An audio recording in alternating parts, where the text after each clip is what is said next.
get started. I'm sure more people will come in. And so in last week's session, there's really a real high-level overview for what we're going to discuss today and then in a couple of weeks. It was real high-level, not too much in terms of detail. And the disclaimer is today we're going to get into quite a bit of detail. But don't worry about it. Just kind of listen, learn a little bit. But you're not expected to really get all of this in detail because it's going to be quite a bit of information. But what I'm going to do today is kind of take you from early drug discovery all the way through approval of a compound. I'll give you an idea of what's going on at each stage, how much does it cost, how long does it take, and then as we wrap that up, we'll talk a little bit about the probabilities of being successful in these endeavors, and then go on to a little bit of discussion on intellectual property, which plays a very important role in biopharmaceuticals. That too will be at a kind of a high-level business perspective, and later on in the course, you're going to have Janet McNicholas teaching a course on intellectual property in one of the Tuesday classes. She's excellent. I've worked with her in the past. So she'll be able to get into a lot more detail than I will because she does that every day for a living. So we're going to go over a quick overview of that process and then spend time talking about those research activities to the IND and then the development activities which get you to your NDA. And that'll be kind of the whole R&D process, and then there'll just be a couple quick slides on intellectual property. And then we're not going to go into a glossary, but I'm supplying a glossary of just, common terms and acronyms to make up in your assignment. So in terms of the overview, very similar to what we had seen last week, you have your early drug discovery work, leads to your lead optimization. At that point in time, you nominate a clinical candidate, which we'll get into, but that's a very big deal for a company. You do your IND-enabling talks, which will allow you to go into humans, file your regulatory document, move into your clinical trials, and then go to the FDA or a similar agency for approval. And then after that, you have all your post-approval activities, and that's basically outside of the scope of what I'm going to talk about today. Let's go right into early drug discovery. And in small molecules, this will be the discovery of chemical compounds. This is the chemical structure of Pfizer's Lipitor, which during its patent life made Pharmacia and then Pfizer about $130 billion with a B dollars, and that recently went off patent. And the problems that Pfizer is encountering now are a direct result of losing that very large revenue stream. So we're talking about the discovery of new chemical compounds. Target identification and validation is that first step where you're identifying a target of interest, and you need to understand how that target is linked to the disease. And there are two main approaches to discover compounds. A lot of times now there's a blend of these two, but you can kind of think of the first way as rational drug design, and this relies heavily on modeling, and now a lot of this is done with computers, but you're really trying to understand how a drug interacts with a selected target, and you're kind of designing. It's a rational drug design. You're designing a drug to fit into that target. And then the other way is high-throughput screening. This is kind of really a brute force way of identifying compounds. And it's a highly automated process where you just basically screen tens of thousands of compounds of a library, and you're looking for a hit with a certain biological activity. And you just kind of go through that, you screen tens of thousands of compounds, and if you get a few hits, then you start looking at those compounds and you start trying to learn more about it. But those are really the two main approaches in trying to get that early drug discovery work. And then once you have that hit, the next part, a lot of times just referred to in the industry, is hits to leads. Okay, you've got a hit, it has some biological activity. And then you want to, with that hit, you're really identifying molecules that can modulate the target. But at this point in time, you don't have a drug. You're very far from a drug. But you have that hit, and you can really think of this as a prototype. It allows researchers to start learning about that target. But from there, you want to identify a lead series. You want to identify a class of molecules that really have the potential to be a drug. So at this point, you're just screening lots of compounds and different types of experiments, both in vitro and in vivo, but you're really trying to identify, okay, let's find a compound that can really be a drug. And a lot of times we talk about just kind of drugability. You're balancing numerous properties for a drug. How does it bind? How does it sit into that site? How is it metabolized? What are the side effects? If you're doing a CNS drug, can it pass through the blood-brain barrier? Those types of things. And you also want to start getting an idea of, can you manufacture this? Could this really be a drug? And one way to think about where you are in a lead is starting with a good lead is kind of like a position in a car race. So you're going to have to do a lot of optimization on this lead. And so the further along in your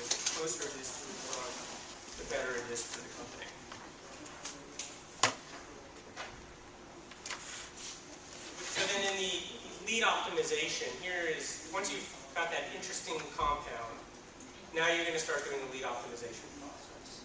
And the goal here is to obtain a compound with optimal drug-like properties. So here we're talking about pharmacodynamics, PD. I think this is kind of like the efficacy and potency of the compound. And then there's your ADME, your absorption, distribution, metabolism, and excretion. And your PK, your pharmacokinetics. How does it move around the body? Is it safe? You can start doing some non-GLP, some early tox studies to see if you have a compound that's safe. And at this point, you're also thinking a lot about physical chemical properties. So it's not just how it works in the system and is it safe and is it efficacious, but can you make it? Is it soluble? Can you manufacture it? At this point in time, you probably can't. You're going to have to optimize that, but you want to know that you can, that there is a path forward.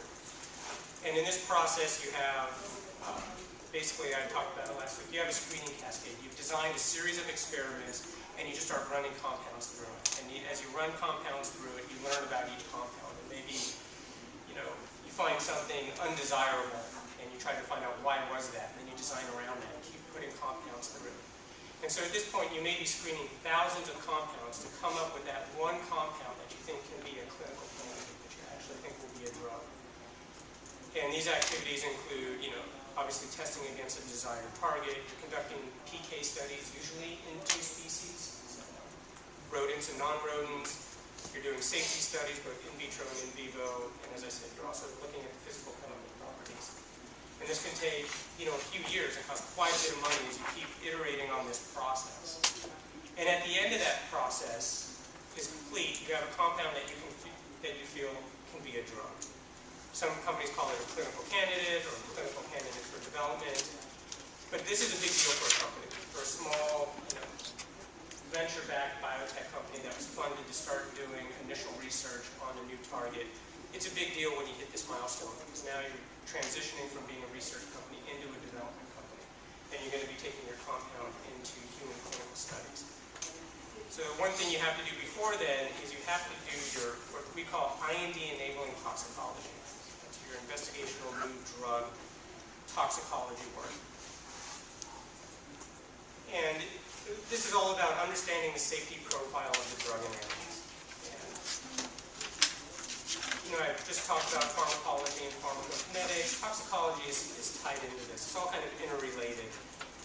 And these toxicology is really around evaluating the effects of multiples to the pharmacological, or as we're calling the efficacious dose. So what this basically means is, through all the research data you've generated and through your understanding of the disease, you can model out where you believe the therapeutic dose is going to be in humans. Usually there's a pretty big range on that, so you can start getting an idea of how you think the drug is going to have to be dosed once it gets into the clinic. And then through your toxicology studies, you start getting an idea of where do you start seeing serious adverse events, where do you start seeing problems with the drug. And what you want is you want a big window in between those two, where you think your efficacious dose is going to be and where you start seeing toxicology problems. And as that window gets narrower and narrower, eventually you don't have a drug, because you don't have enough window there. And you're not going to be able to get the dose in before you start seeing unreasonable side effects, and that's what's going to kill your drug. And so the non-clinical safety has to be assessed, and based on those findings, you'll propose an initial dose to the FDA. And it's all about these multiples, and it's all about how big this window is.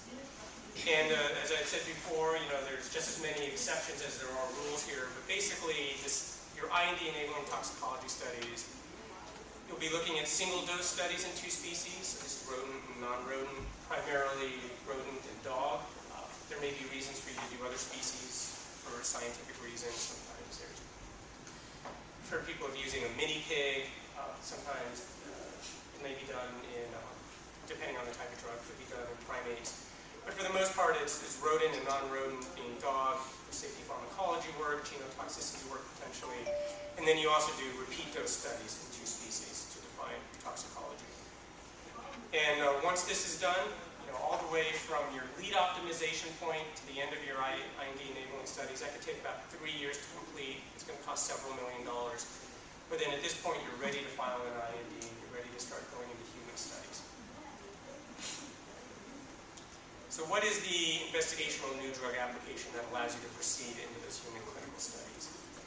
So it's basically the application by which you file to the FDA for permission to expose your experimental drug to patients or healthy human volunteers.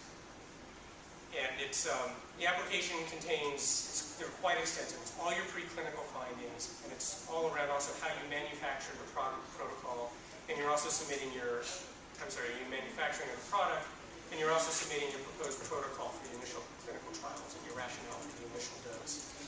The studies that you're conducting here are under what's called GLP, or Good Laboratory Practices, so this is not just kind of like researchy stuff you're doing in the lab. That stuff was done very early, but once you start progressing a candidate forward, it starts becoming a very standardized, validated, rigorous process that you're documenting. And at this point, you're also transferring your manufacturing from the lab to a GMP facility, which is a Good Manufacturing Practices facility. And so you have to have a certain amount of data from that as well in terms of stability and drug product quality. You will usually do a pre-IND meeting with the FDA, so you can acquaint them with the content of the NDA. You can kind of get a feel for whether the application will be adequate, so make adjustments as necessary. And these are pretty large, 15 volumes, up to 400 pages each. So it's quite an undertaking to get an IND together and get it out the door.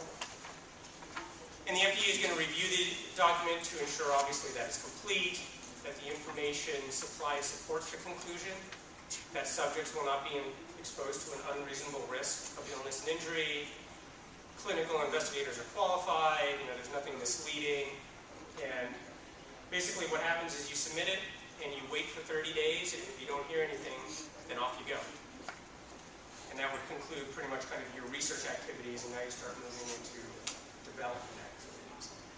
So there's quite a bit of information, just plowed through it real fast. Are there any questions?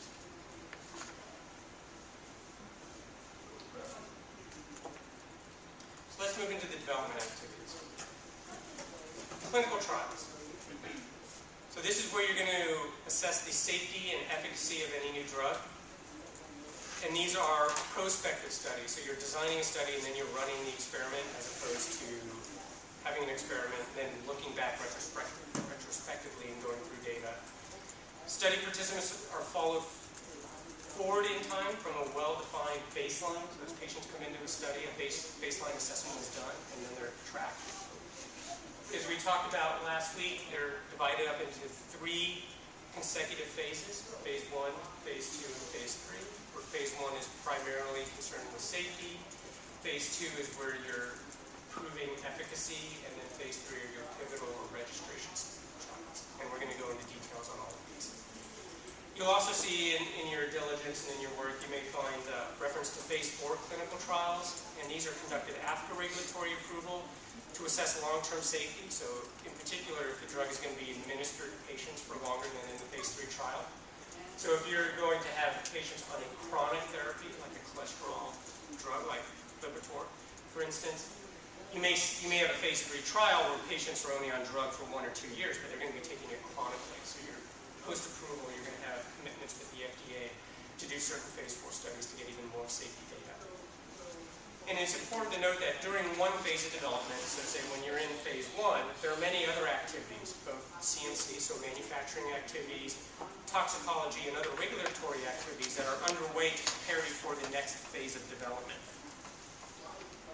So for instance, when you're in phase 1, you're going to want to be thinking about your optimizing your drug product, so ideally you have the right drug product for phase 2. A lot of times companies in phase 1 will just put their drug in a capsule and dose patients, but that's not what the drug is going to be in the market.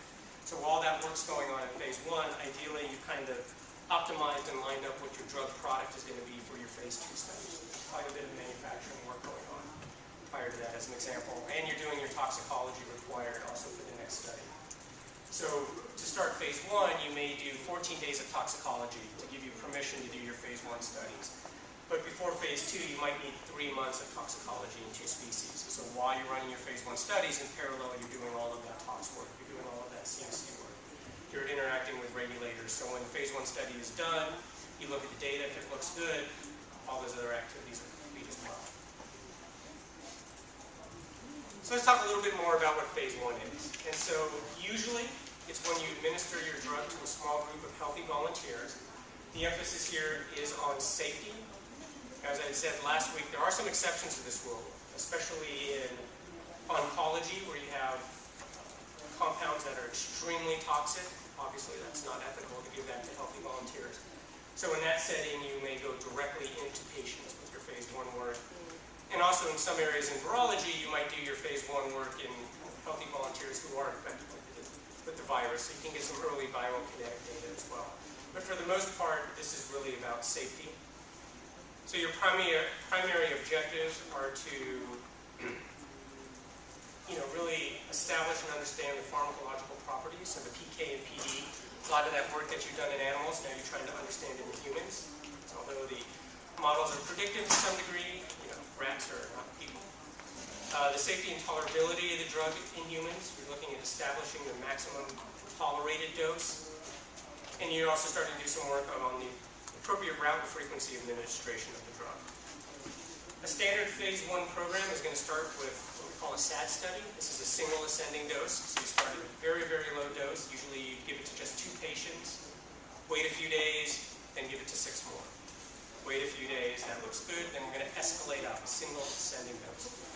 Same thing, 2 patients, wait a few days, then maybe 6 more. And if that looks clean, and on as you work your way up to higher and higher doses. And then with a completion of your SAD, or sometimes you can kind of do these in parallel, offset a little bit. Once you've ascended to a certain level in your single ascending dose, you may be able to then start your multiple ascending dose. And here you'll be dosing patients at a low dose for maybe 7 days, maybe 14 days. And then you stop, you look, it looks safe, then you move up to the next dose. And you just start working your way up, just as you would in the SAD study. You could also be looking at, depending on what your preclinical studies find, you may be looking at food effect, so dosing the drug with a big, greasy meal to kind of see if that changes the PK parameters. You might be looking at some special populations if that's important for your development program. And if there's any concerns you saw in your preclinical work, you may start exploring it here as well. So potential drug-drug interactions, if you think you might have some sort of interactions with the standard of care in that area. Typically, this could be 50 to 150 volunteers. It can last 1 to 2 years, and that's a really big range, but it could cost $3 to $10 million. Obviously, it depends a lot on what you're doing and how extensive it is.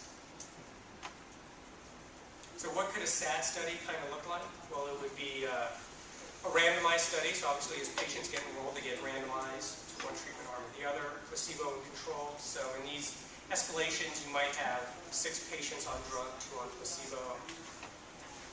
As I said, safety, tolerability, these are just examples. You may be looking at healthy male and female volunteers. You may have certain age ranges around that you're looking at.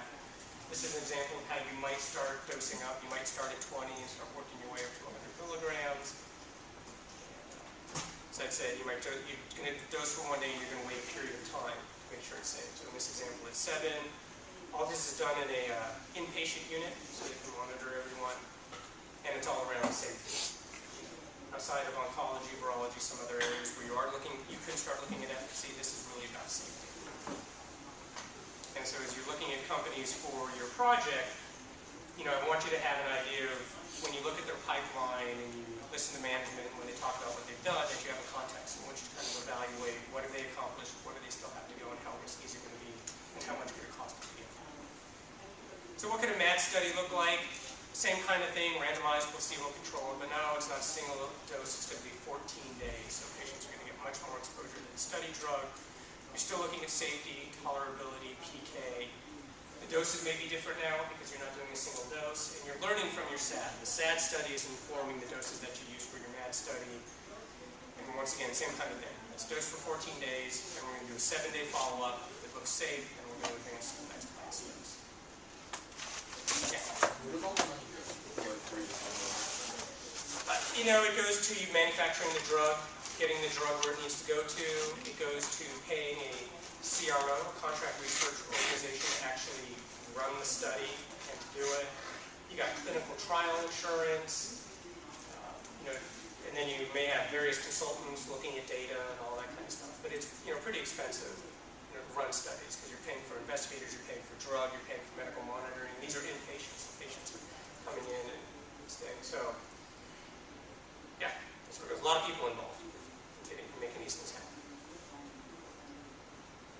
But, for your phase 1, it's usually in a a single unit. And as we get into, I'll have the same descriptions for 2 and 3, then you start running large global studies that cost us jacking up. So you can imagine you've spent millions and millions of dollars already in drug discovery to get to here, and then spend another $3 to $10 million. And as we talked about in the early drug discovery, you're screening tens of thousands of compounds. Some of those compounds are moving pretty far through that screening cascade before they drop out for whatever reason. So it's pretty expensive, risky endeavor, and it's got very long time horizons until you can find out if something's working. In other industries, maybe more of technology industries, you can get something out there, you can get a product out there, see how it works, make adjustments, but in drug development, not quite the same. So what proportion of drugs make it past phase 1? I have a chart a little bit later, and we'll go through each phase. But it depends if it's small molecules or biologics. Overall, for small molecules, it's in the range of 13 to 15% chance from the time you enter phase 1. So you've already gone through years and years of early drug discovery work to get the compound that you think could really be a drug. And then on average, it's got about a 13 to 15% chance of making it all the way through.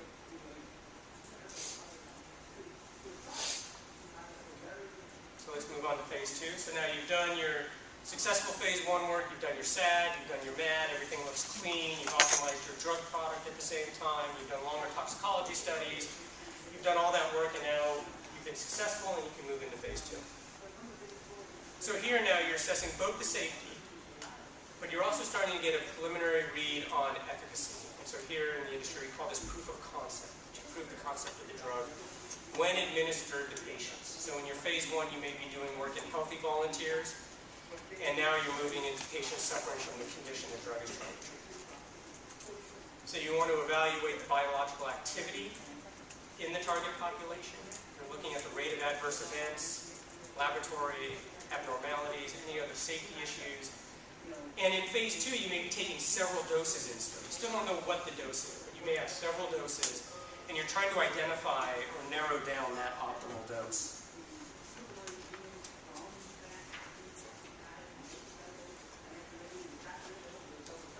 Your design of your trial is directly influenced by what you saw in phase 1, but it's also influenced by all the preclinical work. All the data that you have to date is influencing how you're designing the study. Now you're talking, you could be doing 100 to 300 patients. If you're doing multiple arms and you're trying to get a good feel for what's going on in patients. This could take 2 to 3 years to complete. Now you could be talking about $10 to $40 million to execute these studies. There are exceptions. Some phase 2 studies might only enroll a few dozen patients in oncology.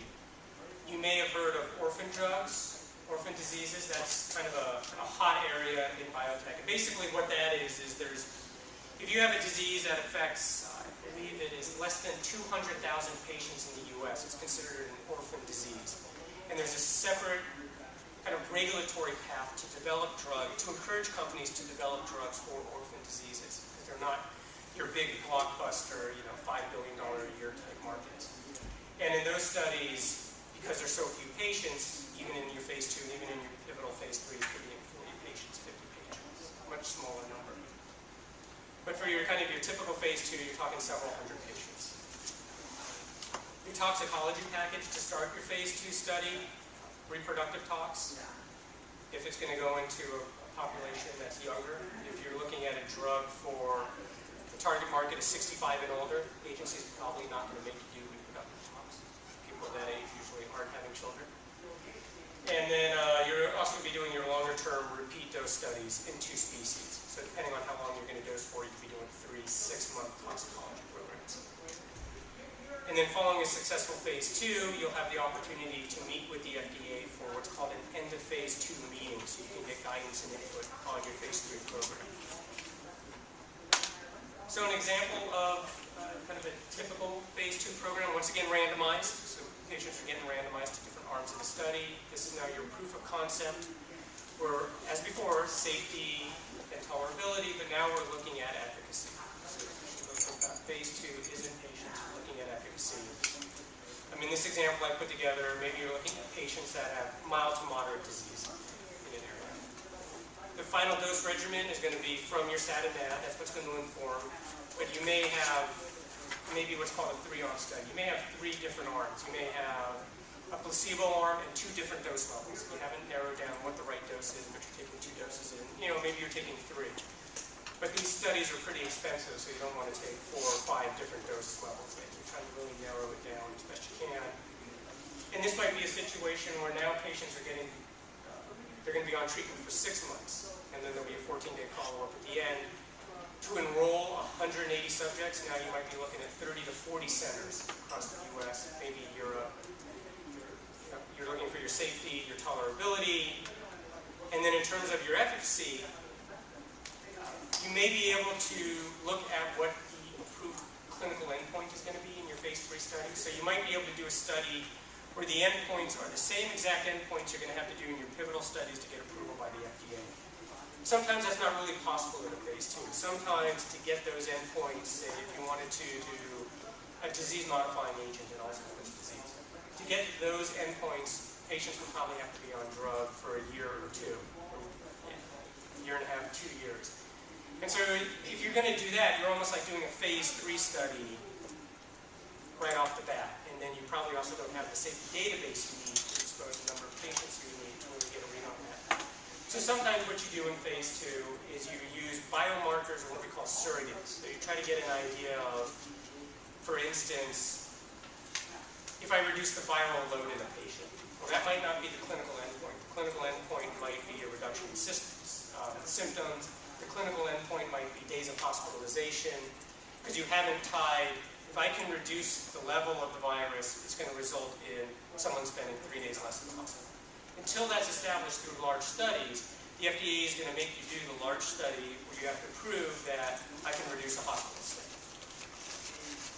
But as a company, in your phase 2, you might say, I'm comfortable enough with seeing a reduction in the virus in order to move to phase 3. And so that's what I call a surrogate endpoint. It may not be your endpoint, but it would be considered your proof of concept. So before I move to phase 3, I'll pause.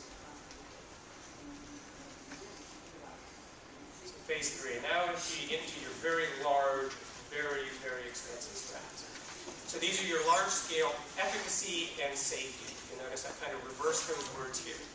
So phase 1 and phase 2, I was talking about, in phase 1 it is safety. In phase 2, I always talk about safety and efficacy. Now it's efficacy and safety. This is going to be in a substantial number of patients to assess the characteristics of the drug in greater detail than you could in your phase 2 studies. So your phase 2 study, you take multiple doses in, it's your proof of concept. You can kind of think about that's generating the hypothesis, and now in your phase 3 study, you're going to test that hypothesis. The trial is going to serve to assess the potential role of the drug in routine clinical practice and provide you basically an adequate basis for extrapolating those results to the general population. And this is largely going to dictate whether you get approved by the FDA or a similar agency, and so that's why these are referred to in the industry as your pivotal studies. This is usually set up as 2 confirmatory studies, so they are either identical or very similar studies, but they are separate. Sometimes, and then you have to have success in both of them. And this gets into different statistics. Sometimes companies, especially in orphan diseases, you're not going to do that. You're just going to do 1 study. Or sometimes it's acceptable to do a single large study, but your statistical analysis plan may change. Just approve statistical significance. But for the most part, on average, think about this as 2 separate, very large studies that both have to be positive from each other. Now, it really depends on the disease area you're going into, but now you could be looking at 900 to over 2,000 patients that you're studying. So this could take 3 to 4 years to complete, and now you could be talking about running a bill well over $100 million to execute that.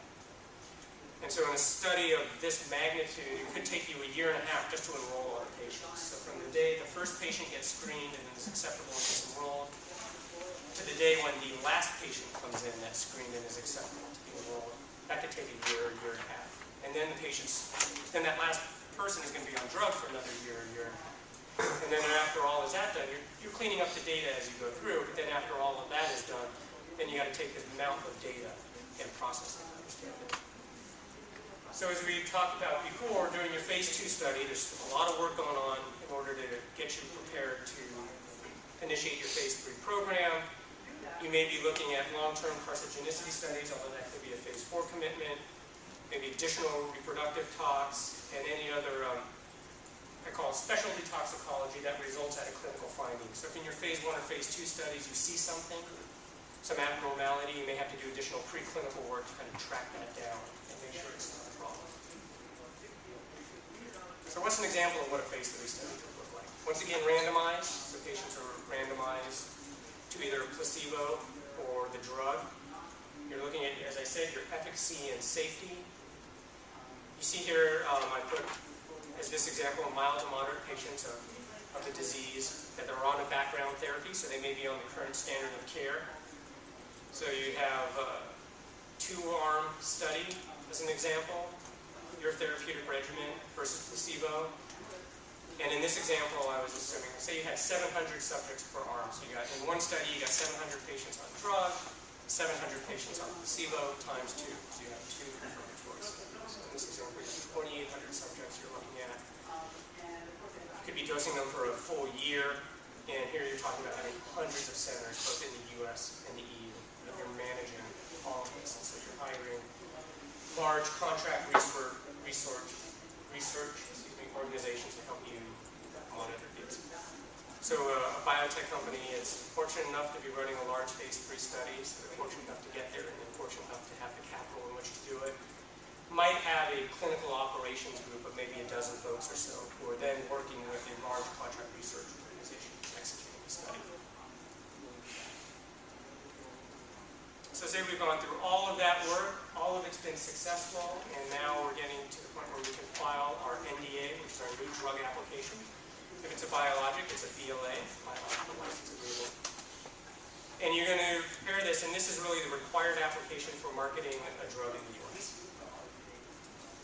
And the goal here is to provide enough information to allow the FDA or the regulatory agency, allowing that reviewer to reach the following key decisions. Whether the drug is safe and effective in its proposed use, and whether the benefits of the drug outweigh the risks, because all drugs have side effects. So you're balancing the side effects versus the benefits of that drug. Whether the proposed labeling, so the package insert, you get you go to Walgreens or wherever it is, you get a drug, and then there's that tightly folded piece of paper with a tremendous amount of information that's really small and hard to read. That's your package insert, so you have to get agreement with the FDA on exactly what's in there. What is appropriate, what should it contain. And then they'll also be looking at the manufacturing of the drug, and the controls that are used to maintain the drug's quality is also important. And so it's not just all the clinical work, but it's all the manufacturing work and all the preclinical studies that have been generated. A pre-NDA meeting can be conducted after the phase 3 data is available, but prior to filing the NDA to meet with the FDA and get an idea of what the requirements are going to be.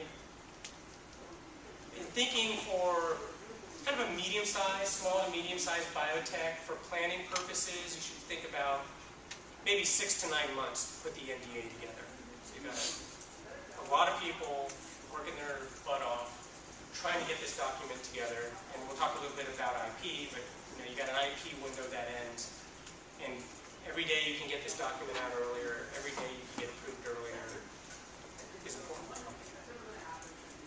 But it could be 6 to 9 months. Big company like Pfizer or GSK that just has armies of people, they'll be able to do it a lot faster.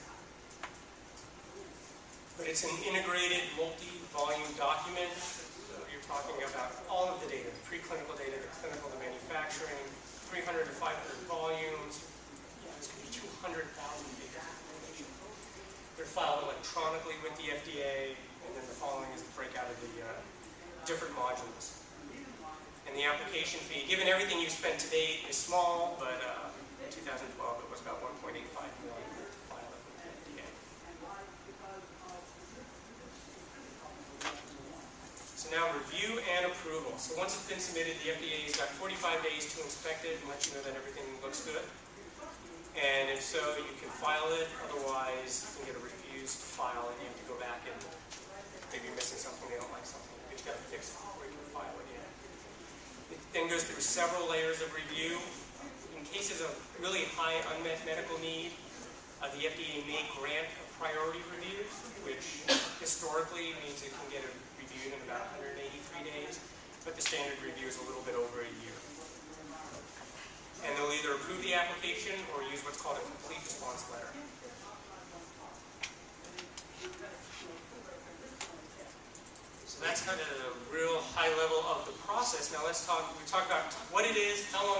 much it costs, what's the probability of actually being successful as you go through this. So there's a lot of great work that's done at Tufts, understanding what these probabilities are, and this is just a figure from one of their papers.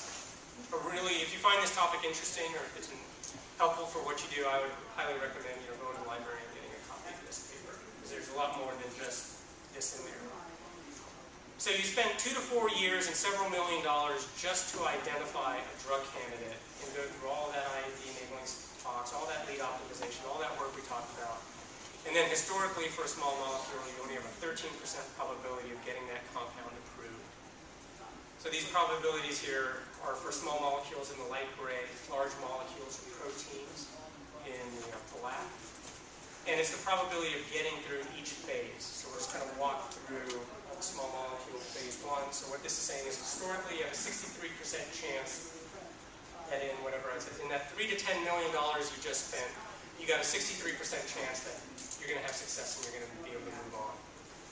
If you do that, then you can go into your phase 2 studies, and now you spend $30 million, $40 million, and on average you got less than a 40% chance that that's going to be successful and you're going to be able to move forward into your phase 3 studies.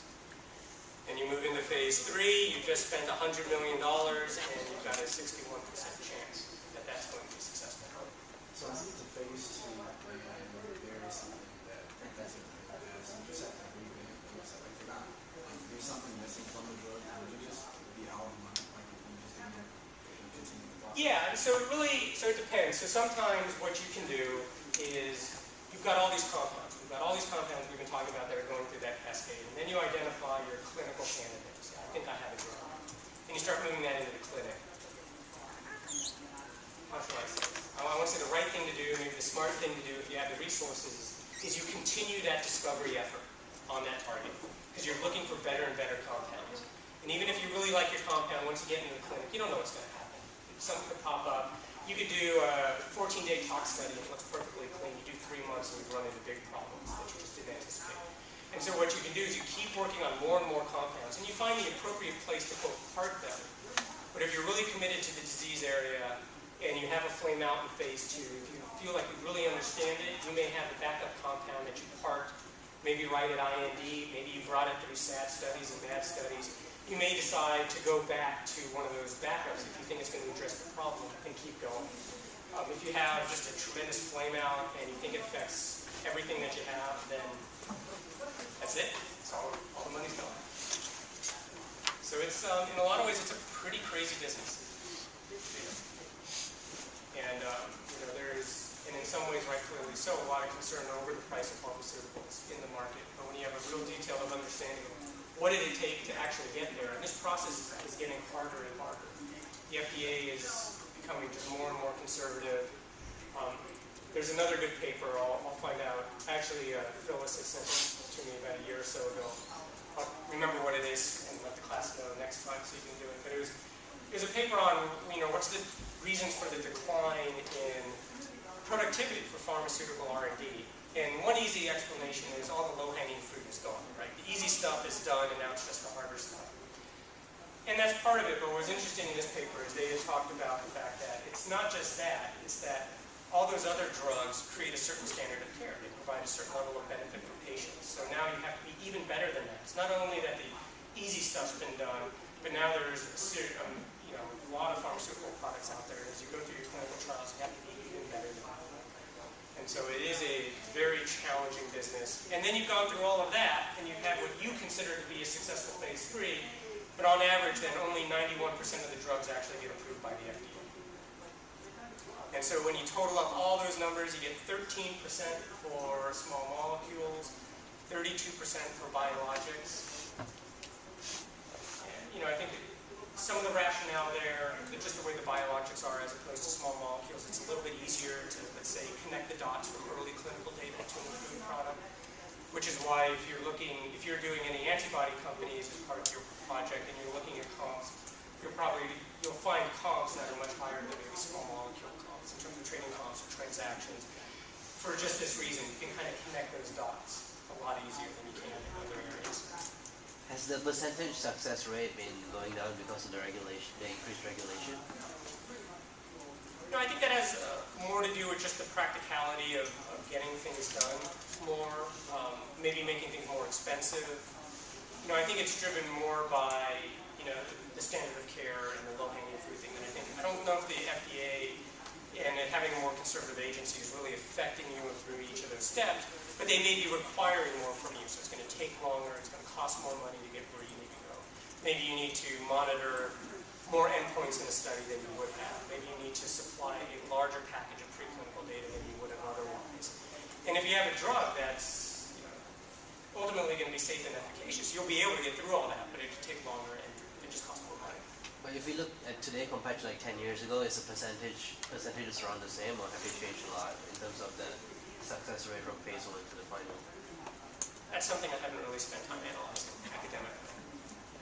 But within, I can tell you when you work for a company, you kind of look at benchmarks like this as you're trying to maybe optimize your portfolio. You look at some benchmarks and you'd also talk to, you know, the scientific folks who, you know, really understand what's going on. So where do we think we're going to be? Or do we think we're going to be higher or lower than this? And so one of the things that's done, especially in big pharma, is you're trying to optimize an enormous portfolio of assets. These probabilities become very important as you're trying to compare different programs and, you know, the likelihoods of success. But there's a tremendous amount of variability within these numbers when you look at different disease areas as well. CNS is a very tough area to work in, as opposed to other areas, maybe anti-infectives, where you can get early data that will help you, that's a lot more predictive. But recently, especially if you're looking at CNS companies as part of your project, and in Alzheimer's disease, there's been a few very large, very, very expensive phase 3 blow-ups. Really, you didn't know if you had a drug until you applied to that phase 3 data. Pfizer had a partnership with Medivation for Dimebon. That failed in phase 3. There was another antibody that had failed in phase 3, and these were large global phase 3 studies. And that's just a very difficult disease area. It's a very difficult area to work in. If you're successful, there's going to be tremendous commercial success, commercial value. But those are tough areas. So if you look into this and you broke it out, I believe the paper does. So if you find it as an interesting topic, you should grab it. But yeah, don't look at it for different disease areas and probabilities, and you'll see a lot of variation within that.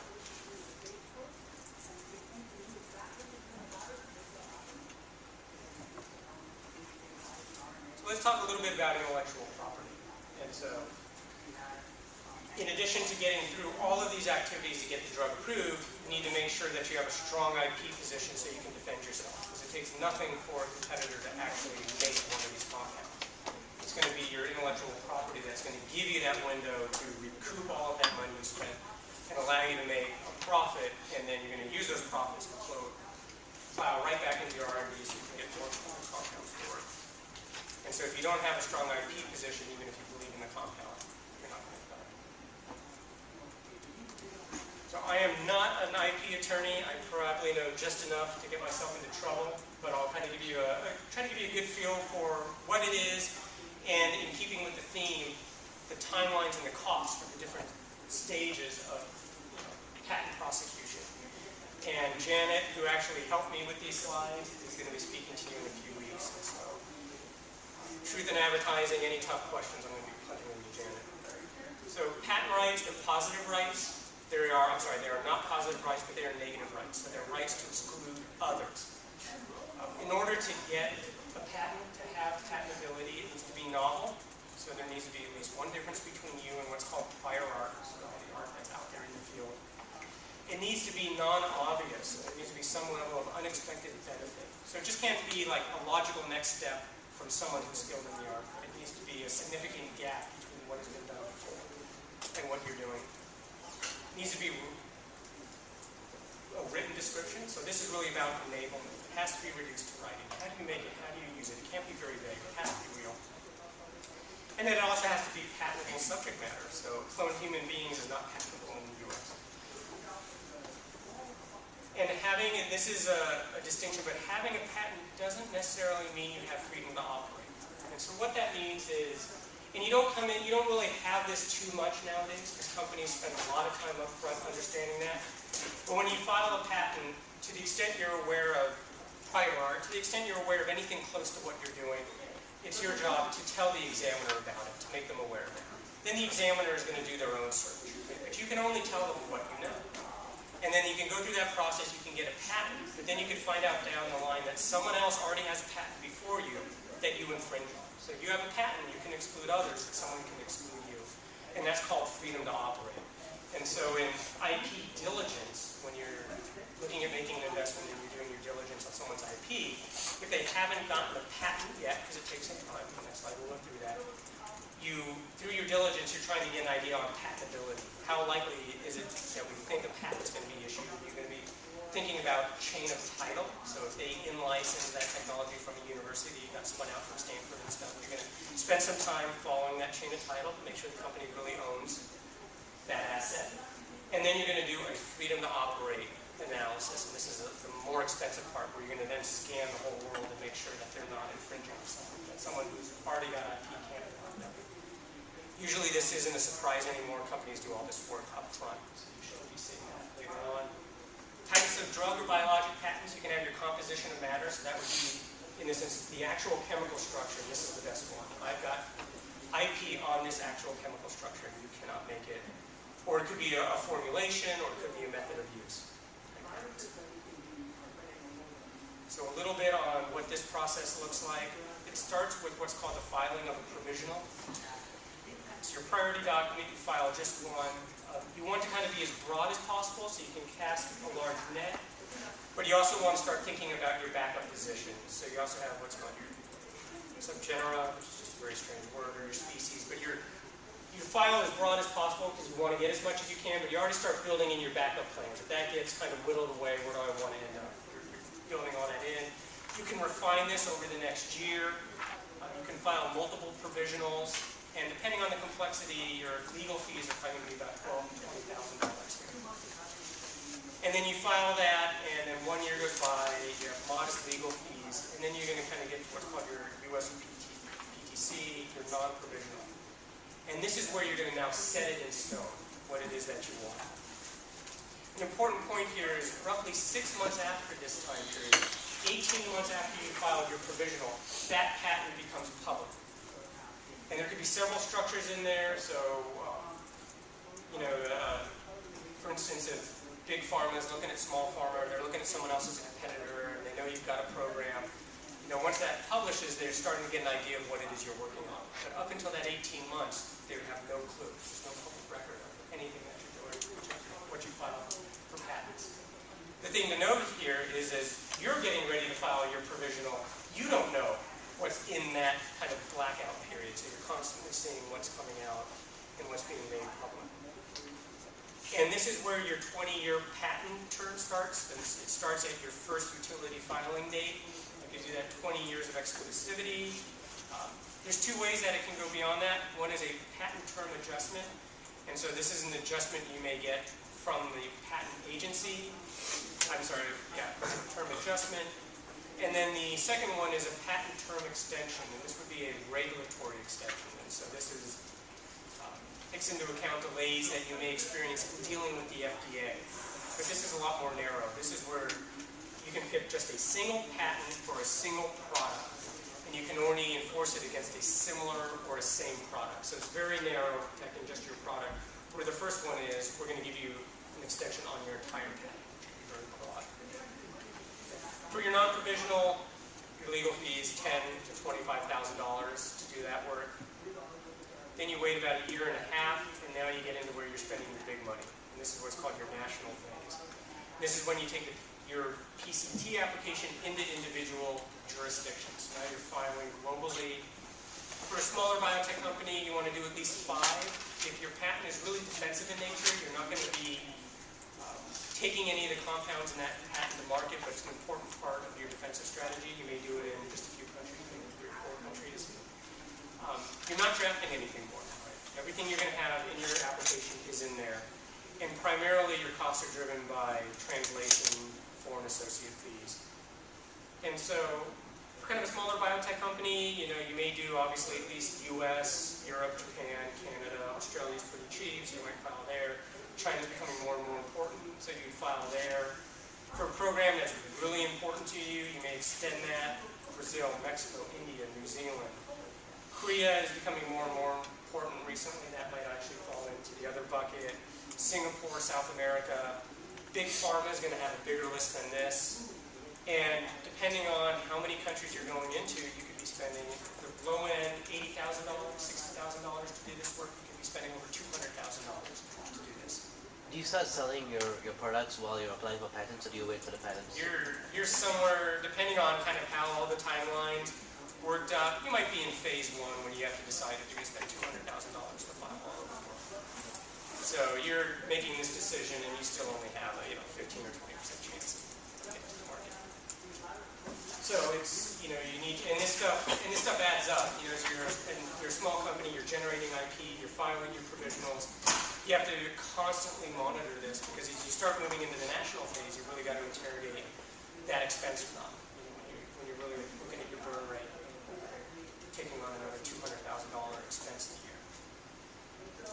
And then after that, you're going to wait a couple of years during the examination. Really minimal cost at this point. And then in the 1 to 5 year range, you'd be looking at potentially getting approval. The costs here really depend on how much back and forth it's going to be. But it could be $25,000 to $80,000.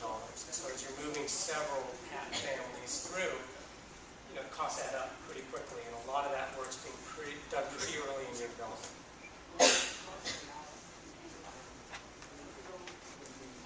So I guess in the last 50 minutes, I have just opened up a fire hose of information. And, that's pretty much it. The glossary is there for you if it's helpful as you're doing your work.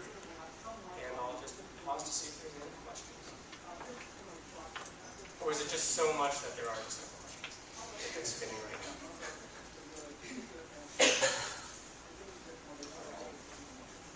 So that can... Sorry, quick question. Did you mention already where the funding comes from?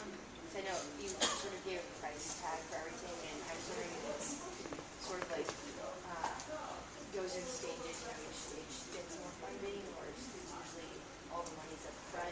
Kind of relates to the question I was asked, when do you know when to abandon ship? So it's staged. And so let's talk about, so the spirit of this class is pretending to be venture investors, investing in the company. So the way we do it is you pick a public company because you can get that information, but let's talk about venture investing for a minute. So let's talk about how that would work and how this process starts. So let's say here at Stanford, there's a new pathway for treating oncology, stem cells, what have you. And someone wants to start a company on this. I think this is a platform where we can screen compounds that would be effective in oncology. So in the beginning, they may get a time period of exclusivity with the university to try to raise some money to be able to license it out to the university. Friends and family, your really personal money. At this point, it's not real expensive. Let's get the rights from the university to develop this and try to raise enough money to do a few experiments and see if we can get someone interested in funding this. So then you start going to the venture capital community. And the venture capital community doesn't put $250 million in their company. So you might raise 10 million, you might raise 15 or 20 million. And the idea here is you're going to raise a certain amount of money with very clear milestones and objectives. This $15 million, we're going to turn over these number of cards. And we'll get into this in our next session as we talk about kind of valuation and investing. But you're going to basically get a chunk of money to try to get to the next stage and create value. And most likely at that next stage, it's not an exit for anybody. And it's going to be another round of financing. But hopefully you've created enough value that when you do that next round of financing, the value of the company is much higher. So the investors don't get as diluted as much.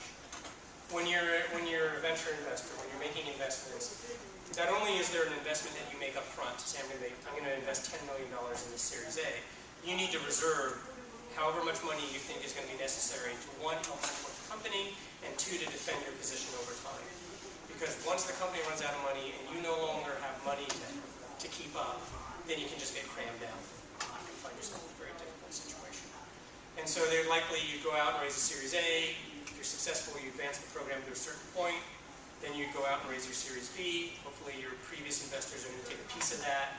And then you raise the next slug of money to achieve another set of defined milestones. Capital can also come from, sometimes from grants. You can also, depending on the area you're working in, from the federal government. Biodefense in certain areas is another way to earn what we call kind of non-dilutive capital. And then partnering with Big Pharma. You get to a certain point where maybe you can partner one of your programs with Pfizer, with GSK, with Novartis. And those deals are usually structured with an upfront milestone payment. And then depending on how you want to structure the deal, at one extreme you can do kind of what I call a throw-it-over the fence deal, where they say, okay, now it's your compound. You pay for it, you do everything with it, and then you owe me milestones at start phase 1, start phase 2, start phase 3, approval, and then there's a royalty rate on future sales. And so then you can bring that money in, and that helps feed your engine. And then that's how you raise capital. So grants is a real small part. Starts off friends and family, but it's really institutional investors and partnering. And then you just keep moving through it. And then hopefully you get to a point where it is just so desirable and it's such a wonderful company that someone in Big Pharma decides that they want to own it and not rent it, and then that's a good exit for everybody. So that's for drugs and non-startups, really? Because I know our speakers talked about the competition for companies. Yeah, there's definitely, in all of these areas, Big Pharma, if you just kind of go on the websites of Pfizer, Novartis, GSK, they're working in 4 or 5 therapeutic areas. They got deep pipelines in every area. So frequently, the area small biotech is working in is they are competing against Big Pharma. And sometimes that's good and bad. Big Pharma's got a lot of experience and very deep pockets, but they're just overwhelmed with bureaucracy, and sometimes they just can't even get out of their own way. And so it gives small, nimble biotechs the opportunity to advance things in a way that Big Pharma just wouldn't. So yeah, you are competing against them, and they will become your partners too, because they're in that space, they like the space. When I was at Clementis, we did a large transaction with Astellas for our beta-secretase inhibitor program for Alzheimer's disease. It was an area they were interested in. We had several companies looking at the program. Most of them had their own efforts in that area. And so then you have to be careful how you structure your deals, because you don't want to become a competitor with your partner.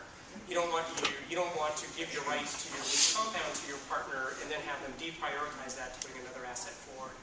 And so that becomes very important how you structure it. So in that case, I would say you structure a deal to be a single basket. All our assets go in, and it doesn't matter what comes out of there, it's going to hit these economics to us. Whether you can negotiate that really depends on how attractive your program is, how many different parties you have bidding for your asset. But yeah, your competitors can also be your partners. But it's very expensive, and there's a lot of risk, and you have to be kind of creative in how you manage your capital and how you raise it. And you need to always be thinking about cash. So a lot of the important things kind of being on the business side of a biotech is your cap table. Who owns what are their preferences, and how much cash you get? How long is that going to get you?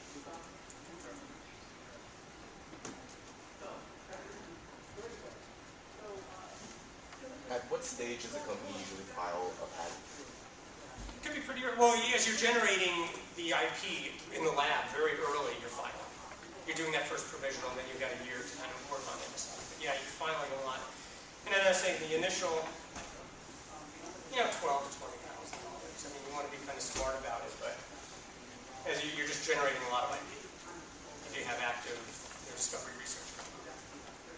And then how you manage that IP as it moves forward is important. It's getting real expensive. So you need to be real thoughtful on what you're going, what compounds you want to advance, what's going to be more defensive in nature, and you have to kind of ask yourself the tough questions if you need to abandon certain patents before you spend too much. From 2 different countries file a patent for a similar idea, same patent, and someone in their country gets international patent before the other person. Does that mean the person with just single country patent has the jurisdiction? I'm going to take a shot at it, but I'm going to punt this one to Janet to give you a if the rules are first to file, I might get myself in trouble here, but I think the U.S. used to be first to invent, which then gets a little bit weird when you invent it in lab books as opposed to file, but first to file. So when you got something ready to file, you file it.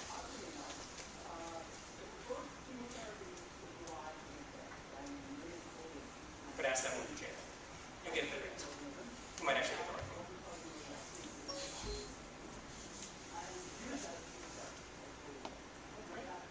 that is it. We do not have a session next week. The following week, we'll have our last session, which will be on valuation and investing and things to be looking at, thinking about when you're doing your diligence on the companies.